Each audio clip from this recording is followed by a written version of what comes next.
আমি অমিত আছি তোমাদের সঙ্গে, আর তোমরা শুনছো ভৌতিক কথা। কিছু অনুভূতি এমন যা তোমাদেরও হতে পারে। ঘটনা স্ক্রিপ্টিংয়ে রয়েছে নেহা। ওয়েলকাম ব্যাক বন্ধুরা, কেমন আছো তোমরা? আশা করছি প্রত্যেকে ভালো আছো আর শুনতে চলে এসেছো তোমাদের পছন্দের পরিবার ভৌতিক কথা। আজকে তোমরা এমন কিছু ঘটনা শুনতে চলেছো যে ঘটনা শুনলে না তোমরা ভাববে যে এমন ঘটনা হয়, এমন ঘটনা কি হতে পারে। খুব স্ক্যারি একটা ঘটনা। যাই হোক, একদম আর কথা বাড়াবো না, এবার আমরা সরাসরি শুরু করে দেব আজকের প্রথম ঘটনা। তবে প্রথম ঘটনায় যাওয়ার আগে আমরা জানি তোমরা অনেকে লাইক কমেন্ট শেয়ার করে দিয়েছো, কিন্তু অনেকে আছো যারা সাবস্ক্রাইব করতে ভুলে যাও। তারা প্লিজ বেশি বেশি করে সাবস্ক্রাইব করো, যাতে আমরা খুব তাড়াতাড়ি 1 লক্ষ পরিবার কমপ্লিট করতে পারি। আশা করছি তোমরা করে দেবে। চলো এবার আমরা শুরু করে দেই প্রথম ঘটনা। হ্যালো অমিতদা, কেমন আছো তুমি? তুমি আমাকে চেনো, আমার নামটাও জানো, কিন্তু আমি এখানে নামটা বলতে চাইছি না। কারণ এই ঘটনাটা যদি আমাদের আশেপাশের লোকজন শোনে আমার উপর হাসবে। কারণ আমি এমন একটা জায়গায় থাকি যেখানে বেশিরভাগ মানুষই এইসব ভূত প্রেতে একদমই বিশ্বাসী নই।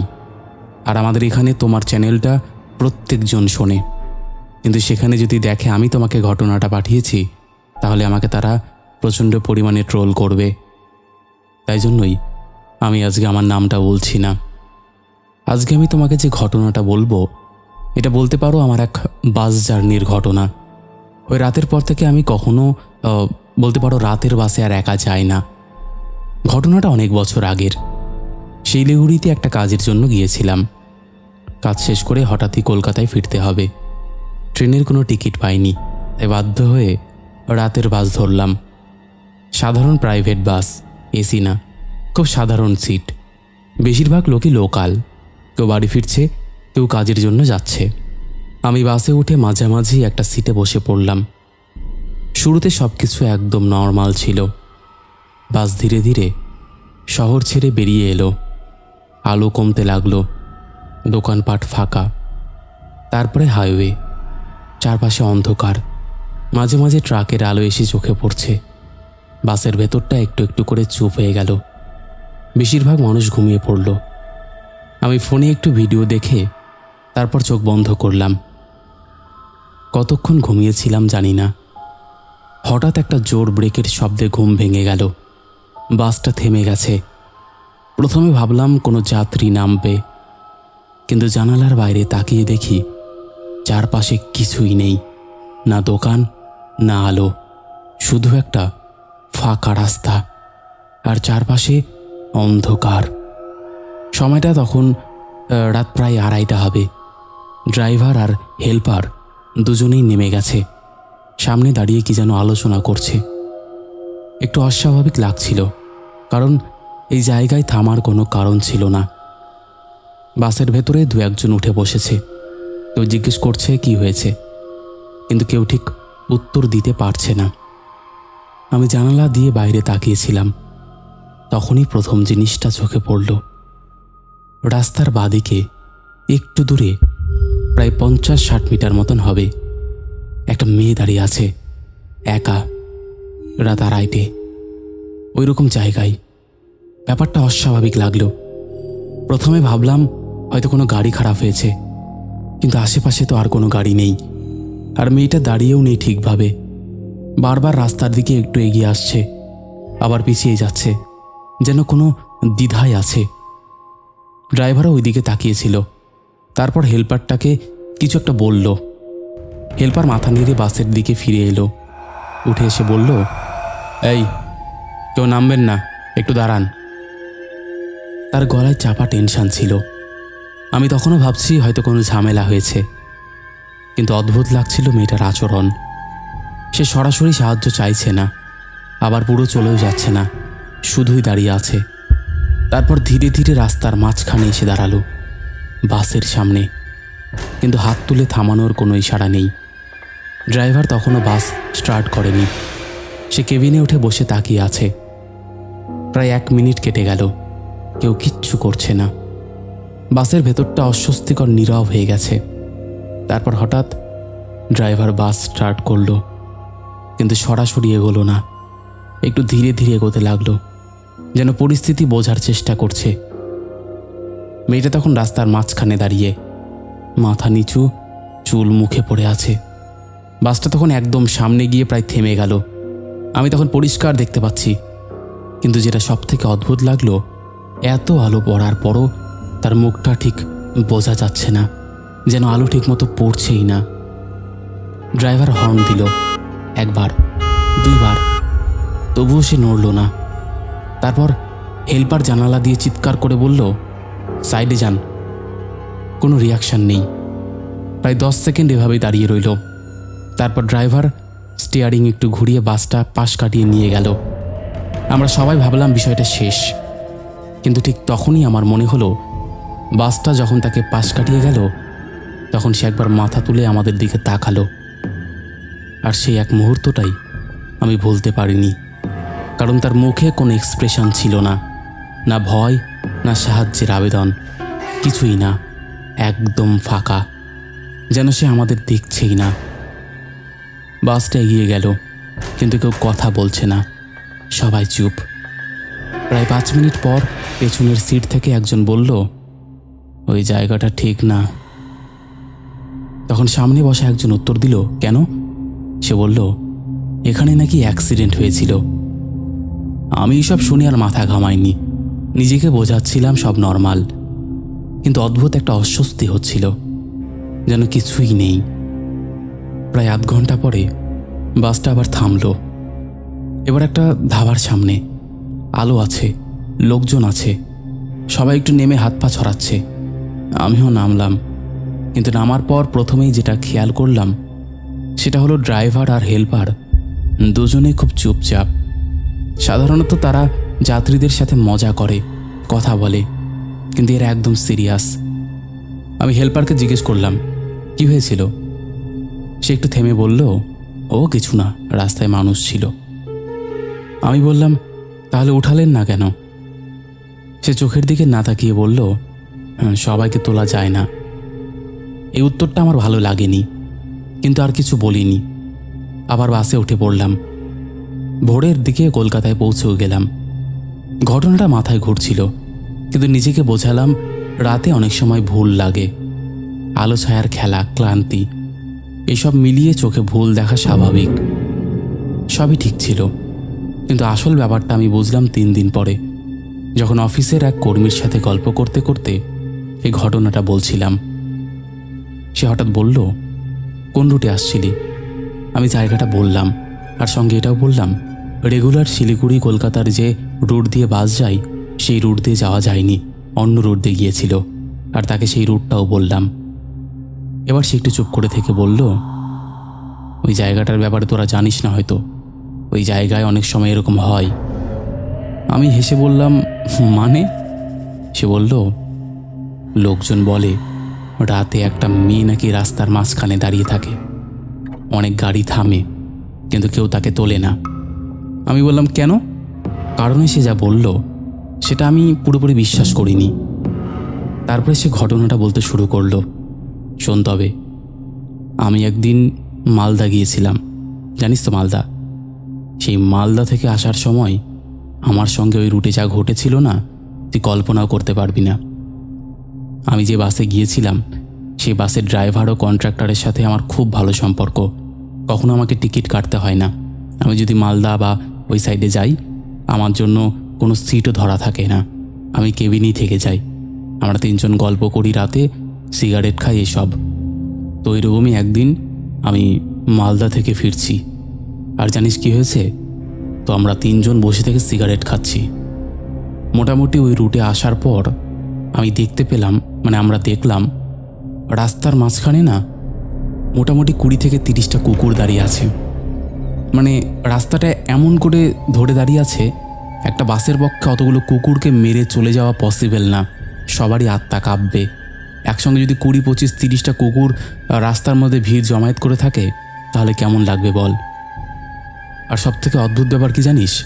সবথেকে অদ্ভুত ব্যাপার হলো, কুকুরগুলো কোনো চিৎকার করছে না, সিম্পলি শুধু ওখানে দাঁড়িয়ে আছে। আর এমন করে দাঁড়িয়ে আছে যেন লাইন বাই লাইন, মানে একদম তারা মানে আমরা যেরকম স্কুলে প্রেয়ার করতাম লাইন বাই লাইন দাঁড়িয়ে, ঠিক সেভাবে ওরা লাইন বাই লাইন দাঁড়িয়ে আছে। তুই দেখলে তোর মাথায় খারাপ হয়ে যাবে।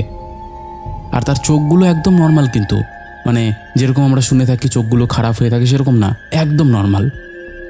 তো বাস ড্রাইভার, মানে ওনার নাম খগেন, খগেন দা হর্ন দিচ্ছে, কিন্তু কুকুরগুলো কোনোভাবেই সরছে না, মানে লিটারালি সেখান থেকে সরছে না, কোনো মুভমেন্ট নেই, মাথা নড়া, যেরকম কুকুরদের স্বভাব আর কি, সেরকম কিচ্ছু নেই। তো এরপরে কি হলো জানিস? এরপরে সব থেকে অদ্ভুত ব্যাপার যেটা আমরা দেখলাম, সেই কুকুরগুলো আমাদের পুরো বাসটাকে ঘিরে নিল, মানে এমন করে ঘিরেছে যেন পুরো প্ল্যান করে এসেছে ওরা। এরপরে যেটা হলো সেটা তুই হয়তো কল্পনাও করতে পারবি না। আমরা দেখলাম সব কুকুরগুলো একসঙ্গে চিল্লাতে শুরু করলো, আর এমন চিৎকার করতে শুরু করলো যে এতক্ষণ আমরা যেটা প্রত্যক্ষদর্শী হয়েছিলাম সেটা পুরো বাসের যাত্রীরা হয়ে গেল। আমরা সমানে সিগারেট জ্বালিয়ে যাচ্ছি, সিগারেট খাচ্ছি, আর আমাদের ড্রাইভার খগেন দাদা শুধুমাত্র হাত জোর করে ভগবানের নাম করছে। মানে এতটা ভয় পেয়েছে উনি ভাবতেও পারে না যে ওনার সঙ্গে কি হতে চলেছে। এরপরে যেটা হলো সেটা আরও বেশি অবাক করে দেওয়ার মতন। আমরা যখন জোরে জোরে হনুমান চালিসা চালিয়ে দিলাম গাড়ির মধ্যে, তখন আস্তে আস্তে সব কুকুরগুলো যেন কোথায় গায়েব হয়ে গেল। কিন্তু এই ঘটনাটা কয়েক মুহূর্তের মধ্যে হয়েছে, আর এমনভাবে হয়েছে যে চোখের পলক ফেলতে যেটাকে বলে ঠিক সেই রকম। ড্রাইভারদা তো অলরেডি চোখ বন্ধ করে নিয়েছিল। আমি ওনাকে বললাম, দাদা কিছু নেই, চলো। সঙ্গে সঙ্গে গাড়ি স্টার্ট দিয়ে গাড়ি চালাতে শুরু করলো। সেখান থেকেই আমি সেই খগেনদার কাছে শুনেছিলাম যেখানে অনেক এমন ঘটনা ঘটে যেগুলো দেখলে বা শুনলে মানুষের পিলে চমকে যাবে। তো এইরকমই একটা ঘটনা হয়েছিল আমার সঙ্গে, এটাই আমি তোকে বললাম। যাই হোক, আমার তো তার কথা তখনও বলতে গেলে বিশ্বাস হয়নি, কিন্তু সেই রাস্তায় অ্যাকচুয়ালি কিছু আছে, না হলে এরকম ঘটনা কেন ঘটবে। যাই হোক, এই ছিল আমার ঘটনা। যদি তোমার ভালো লাগে তুমি অবশ্যই পড়ে শুনিও। আমি অপেক্ষায় থাকবো তোমার মুখে এই ঘটনাটা শোনার জন্য। ভালো থেকো, সুস্থ থেকো। আর শুনলাম তুমি নাকি অ্যানিমেশন চ্যানেল স্টার্ট করেছো, কিন্তু আমি যখন গিয়ে দেখলাম তখন অনেক দিন দেখলাম ঘটনা আসেনি বা গল্প আসেনি। তো তুমি কি ওখানে ঘটনা দেবে? অবশ্যই জানিও। ভালো থেকো। হ্যাঁ, ঘটনা দেব। একটু প্রবলেমের মধ্যে আছি, বা গল্প দেবো বলো, যাই বলো না কেন, একটু প্রবলেমের মধ্যে আছি। মোস্ট প্রবাবলি 1-1.5 মাসে সব ঠিক হয়ে যাবে। শুধু অ্যানিমেশন চ্যানেল না, আমাদের যে আরও একটা চ্যানেল বা পরিবার ছিল সেখানেও সমস্ত কিছু স্টার্ট হবে। জাস্ট একটু ওয়েট করে যাও, সমস্যাটা মিটে গেলেই স্টার্ট হয়ে যাবে। তো যাই হোক বন্ধুরা, তোমরাও যদি এইরকম ঘটনা শেয়ার করতে চাও তাহলে অবশ্যই আমাদের সাথে কন্ট্যাক্ট করতে পারো। আমাদের সাথে কন্ট্যাক্ট করা একদম ইজি। আমাদের হোয়াটসঅ্যাপ নাম্বার থেকে শুরু করে সমস্ত সোশ্যাল মিডিয়ার লিঙ্ক তোমরা ডেসক্রিপশান সেকশনে পেয়ে যাবে। তো আর দেরি কিসের, তোমরা কন্ট্যাক্ট করে নাও। চলো এবার আমরা শুরু করে দিচ্ছি পরের ঘটনা। নমস্কার অমিতদা, আমার নাম সার্থক। তুমি আমাকে চিনবে না, বাট আমি তোমাকে অনেক দিন ধরেই চিনি।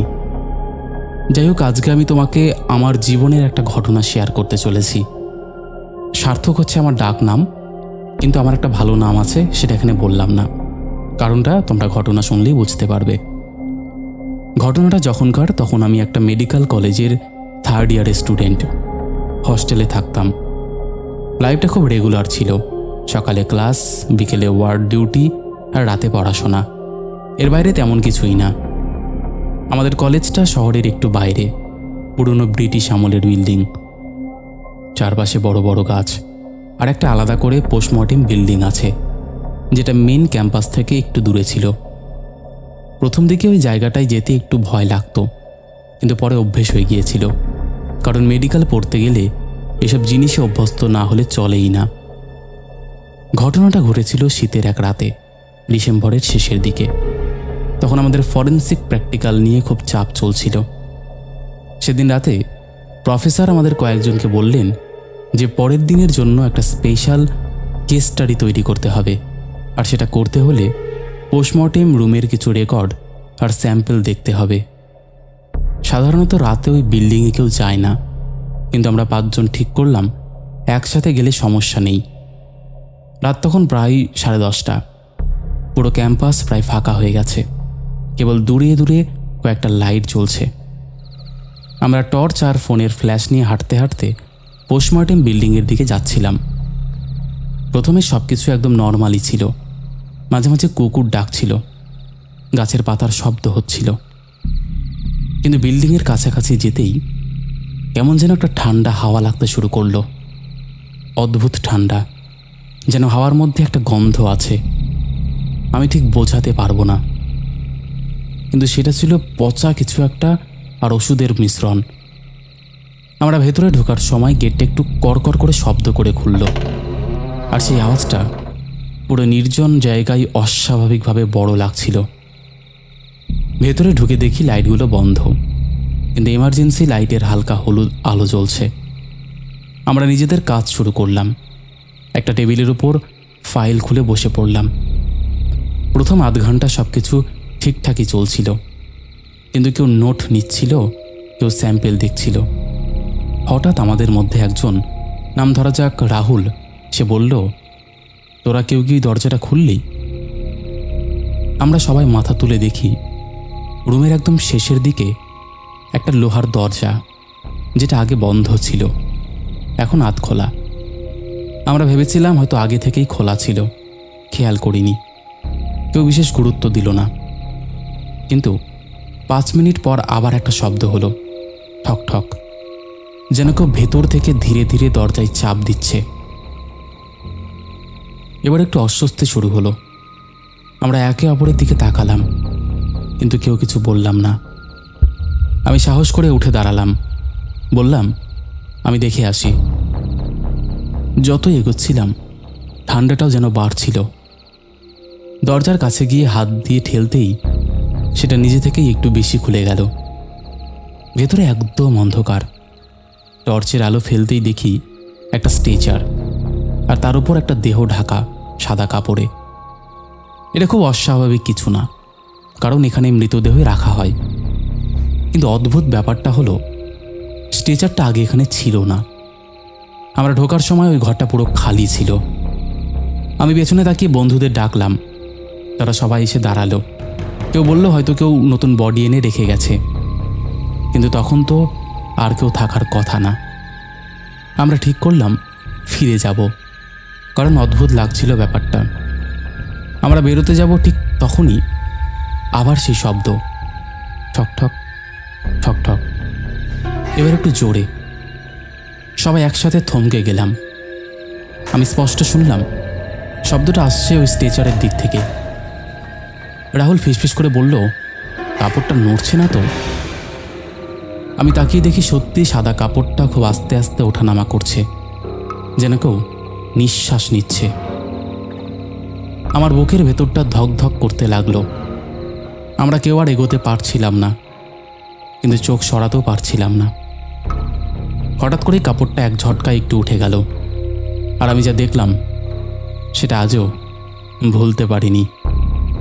একটা মুখ, কিন্তু পুরোপুরি মানুষের মতো না। চোখ দুটো পুরো খোলা, কিন্তু চোখের মণি নেই, ফাঁকা সাদা। ঠোঁটের কোণে শুকনো রক্ত, আর সেই মুখটা সরাসরি আমার দিকে তাকিয়ে আছে।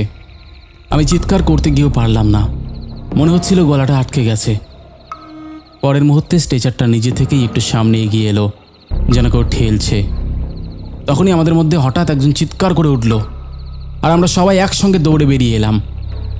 বাইরে এসে দেখি গেটটা নিজের থেকেই বন্ধ হয়ে গেছে। আমরা অনেক কষ্টে সেটা খুলে বাইরে এলাম।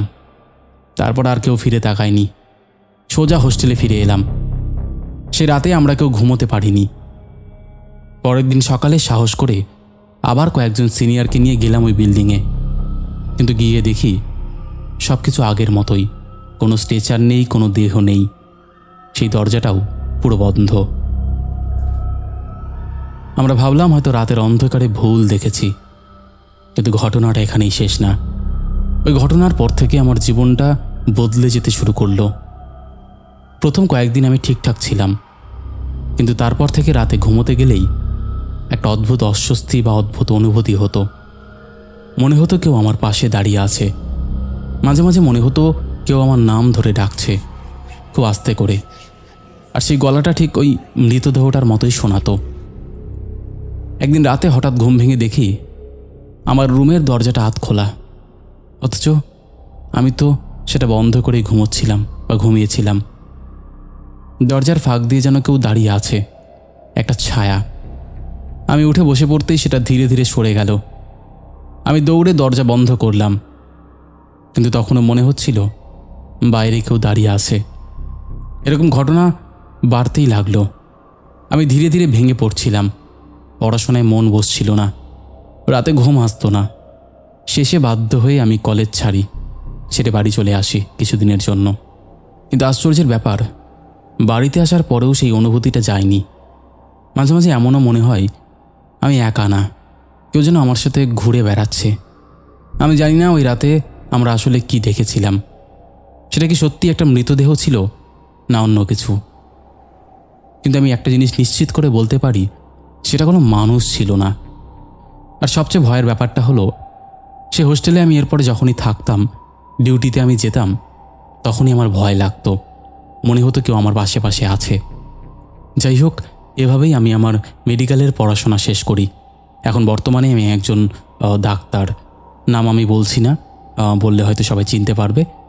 আর জানোই তো, ডাক্তারদের মুখে এইসব শোভা পায় না, কিন্তু আমি বিশ্বাসী। যাই হোক, এই ছিল ঘটনা। যদি ভালো লাগে অবশ্যই পড়ে শুনিও। বন্ধুরা, এই ছিল আমাদের আজকের জমজমাট একটি ঘটনা। আশা করছি তোমাদের ভালো লেগেছে। কেমন লেগেছে তোমরা অবশ্যই সেটা কমেন্ট করে জানিও। তোমাদের মধ্যে এখনও যারা এই পরিবারে যুক্ত হওনি, তারা যুক্ত হয়ে যেও। যারা ভাবছো ঘটনা শেয়ার করবো কিনা, তারা অবশ্যই শেয়ার করে দিও। আর একটা কথা, ভৌতিক কথা কোনো রকম অন্ধবিশ্বাস, কোনো রকম কুসংস্কার বা কোনো রকম নেগেটিভিটিকে প্রশ্রয় দেয় না। ভৌতিক কথার কাজ শুধুমাত্র মানুষের জীবনে ঘটে যাওয়া ঘটনা সকলের সামনে তুলে ধরা, নচেত আর কোনো উদ্দেশ্য নেই। তাই যারা বিশ্বাস করছো না, তারা এগুলোকে এন্টারটেনমেন্টের জন্যই নিয়ে নাও। চলো এবার আমরা শুরু করে দেই পরের ঘটনা। হ্যালো অমিতদা, কেমন আছো? আশা করছি ভালো আছো। প্রথমেই বলি, তোমার সুমধুর কণ্ঠের আমি অনেক বড় ফ্যান। তোমার ঘটনা আমি যবে থেকে শুনতে শুরু করেছি, আমাদের ইউটিউবে অনেক চ্যানেল আছে যেগুলো যারা ভৌতিক ঘটনা শোনায়, তাদের ঘটনা শোনা বন্ধ করে দিয়েছি। তোমার মুখে ঘটনা শুনতে একটা আলাদাই নিজের ফিল হয়। থ্যাংক ইউ অমিতদা, এত সুন্দর ঘটনা আমাদের উপহার দেওয়ার জন্য। যাই হোক, আমি আজকে যে ঘটনাটা তোমাদেরকে বলতে চলেছি বা তোমাকে বলতে চলেছি, সেটা মোটামুটি 5 বছর আগের। তখন আমি আর আমার 2 বন্ধু মিলে প্রথমবারের মতন গ্যাংটক ঘুরতে গিয়েছিলাম। সব কিছুই খুব স্বাভাবিকভাবেই শুরু হয়েছিল। ট্রেন, তারপর গাড়ি করে পাহাড়ি রাস্তা, ঠান্ডা হাওয়া আর নতুন জায়গার সেই অদ্ভুত একটা উত্তেজনা। আমরা 3 জনই তখন খুব খুশি। প্ল্যান করেছিলাম যে 3 দিন পুরো গ্যাংটক ঘুরে দেখব। এমজি মার্গ, রোপওয়ে, তাসি, ভিউ পয়েন্ট সব। প্রথম 2 দিন ঠিক সেভাবেই কাটলো, কোনো অস্বাভাবিক কিছুই ঘটেনি। কিন্তু তৃতীয় দিনের বিকেলটা আজও মনে পড়লে গায়ে কাটা দেয়। সেদিন বিকেলে আমরা এমজি মার্গে ঘুরছিলাম। চারপাশে অনেক দোকান, আলো, টুরিস্টের ভিড়, সব কিছুই খুব সুন্দর লাগছিল। কিন্তু হঠাৎ করেই আমার চোখে পড়ল একটা সরু গলি, যেটা একটু ভেতরের দিকে চলে গেছে। আশেপাশে ঝকঝকে, দোকানগুলোর থেকেও একেবারে আলাদা।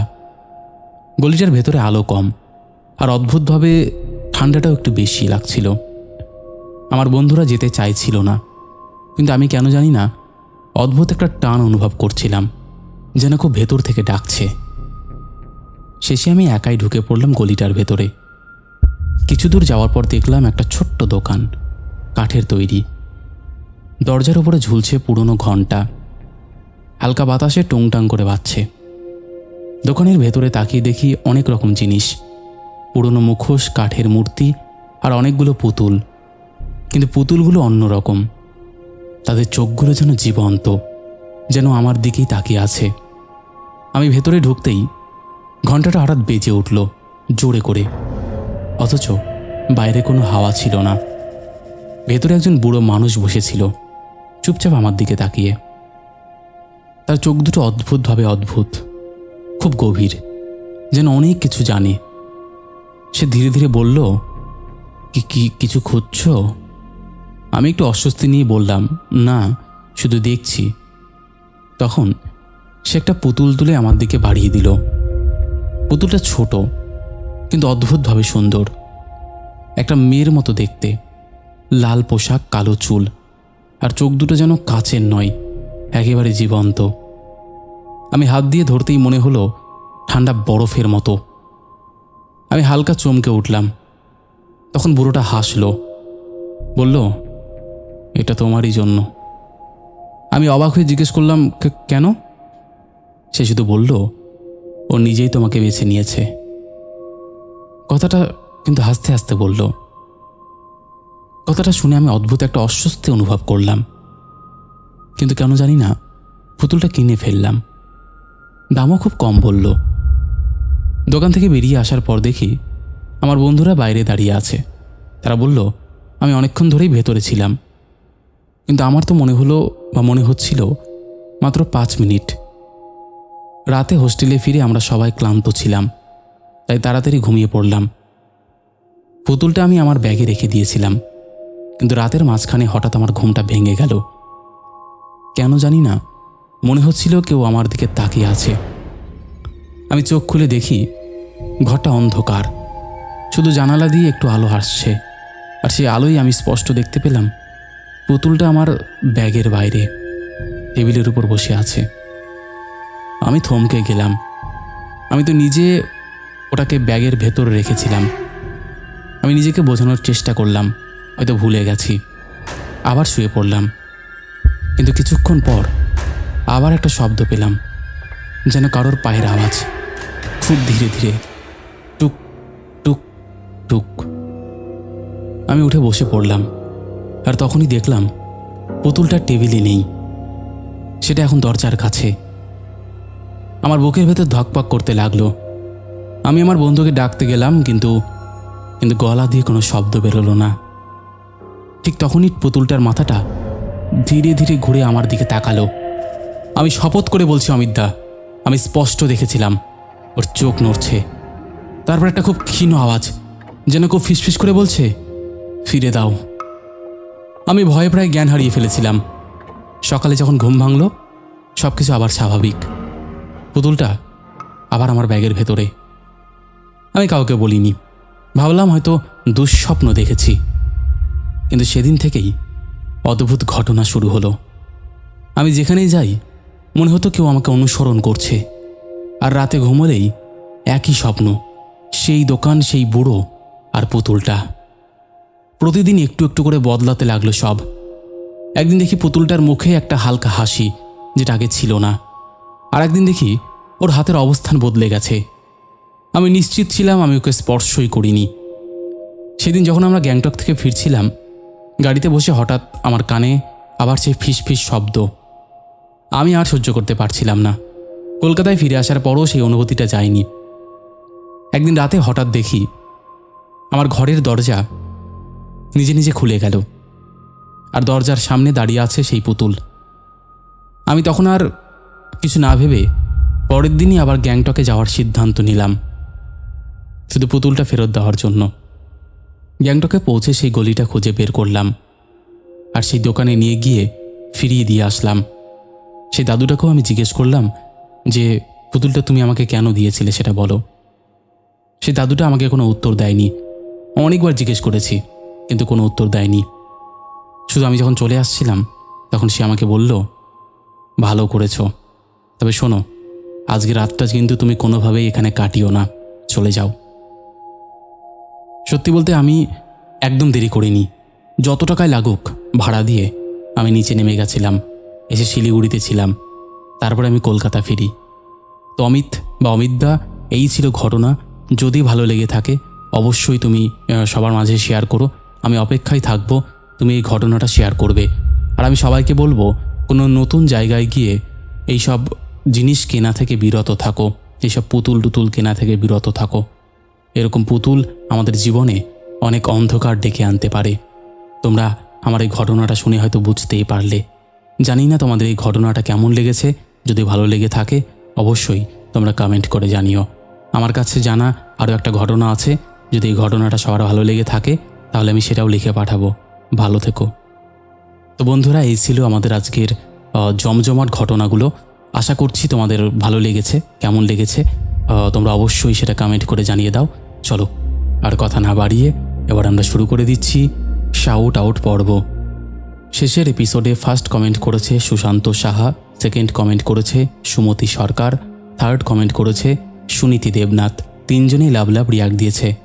তারপরে কমেন্ট করেছে অভ্রনীল বিশ্বাস, রাকেশ, অঞ্জলি মণ্ডল, কবিতা সরকার, Arman Mallick, Debashis Das, Antim sad moment, Toton SK, Pritam অধিকারী।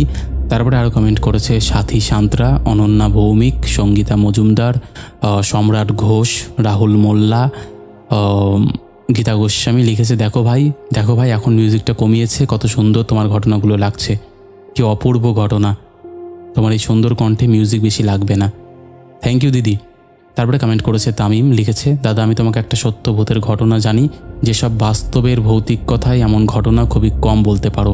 সো আমি যদি কোনো ঘটনা লিখে দেই আপনি কি বলবেন? একদম পাঠিয়ে দাও, কেন বলবো না। তারপরে কমেন্ট করেছে আশিক শেখ, লিখেছে দাদা আমার গার্লফ্রেন্ড তোমার অনেক বড় ফ্যান, ওর নামটা একবার হাই করে বলো। ওর নাম ফারহানা। হ্যালো ফারহানা। তারপরে কমেন্ট করেছে জয় দাস, লিখেছে আমি চুচুড়া থেকে বলছি, প্লিজ আমার নামটা নিও, কৌশিক ও নিশা। হ্যালো কৌশিক। হ্যালো নিশা। তারপরে কমেন্ট করেছে নিশা, লিখেছে হাই দাদা আমি নিশা, চুচুড়া থেকেই কমেন্ট করছি, নামটা নিও প্লিজ। একদম নিলাম এক্ষুনি। তারপরে কমেন্ট করেছে মধু, লিখেছে হাই দাদা আমি গুড্ডু, কেমন আছো? ভালো থেকো। ভালো আছি, তুমি কেমন আছো? Thank you. তারপরে কমেন্ট করেছে পাপড়ি দোলা, কবিতা সরকার, কি স্বার্থ সারথী, সুমন্ত দাস। তারপরে কমেন্ট করেছে এস কে আরাফুল হোসেন, সুভাষ বৈদ্য, লিখেছে হাই অমিতদা তুমি কেমন আছো?